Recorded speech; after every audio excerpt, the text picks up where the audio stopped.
Victory Venkatesh గారి హీరోగా అనిల్ రావుపుడి రూపొందిస్తున్నటువంటి చిత్రం సంక్రాంతికి వస్తున్నాం. మీనాక్షి చౌదరి, ఐశ్వర్య రాజేష్ హీరోయిన్స్ గా నటించారు ఈ మూవీలో. దిల్ రాజు గారు, శిరీష్ గారు ఈ సినిమాని భారీ బడ్జెట్ తో నిర్మిస్తున్న సంగతి అందరికీ తెలిసిందే. సంక్రాంతి పండుగ సందర్భంగా జనవరి 14న ఈ సినిమా విడుదల కానుంది. ఇప్పటికే దాదాపు షూటింగ్ పూర్తి చేసినటువంటి మేకర్స్ తాజాగా ఈ చిత్రంలోని స్పెషల్ సాంగ్ ను రామోజీ ఫిల్మ్ సిటీలో చిత్రీకరిస్తున్నారు.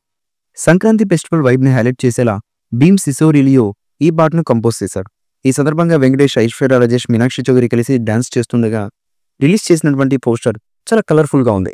అందరూ సాంప్రదాయ దుస్తుల్లో ఆకట్టుకుంటారు. ఈ ఎనర్జెటిక్ సాంగ్ కు బాను మాస్టర్ కొరియోగ్రఫీ చేస్తున్నారు. ఇప్పటికే విడుదలైన ఈ చిత్రంలోని పాటలకు మంచి రెస్పాన్స్ అయితే వచ్చింది. ఇందులో వెంకటేష్ గారు ఎక్స్ పోలీస్ పాత్రలో నటించగా ఐశ్వర్య రాజేష్ అతని భార్యగా, మీనాక్షి చౌదరి ఎక్స్ లవర్ గా కనిపించబోతున్నారు. ఉపేంద్ర లిమోయో, రాజేంద్ర ప్రసాద్, సాయి కుమార్, నరేష్, విడి గణేష్, మురళీధర్ గౌడ్ ఇతరులు కీలకమైన పాత్రలో కనిపించబోతున్నారు ఈ మూవీలో. ఈ మూవీపై మీ అభిప్రాయాన్ని కమెంట్ బుక్లో తెలియచేయండి. ఈ వీడియో మీకు నచ్చితే లైక్ చేయండి, షేర్ చేయండి, కమెంట్ చేయండి. మరిన్ని అప్డేట్స్ కోసం మా ఛానల్ని సబ్స్క్రైబ్ చేయండి. అలాగే పక్కనే ఉన్న గంట సింబల్ని గట్టిగా కొట్టండి.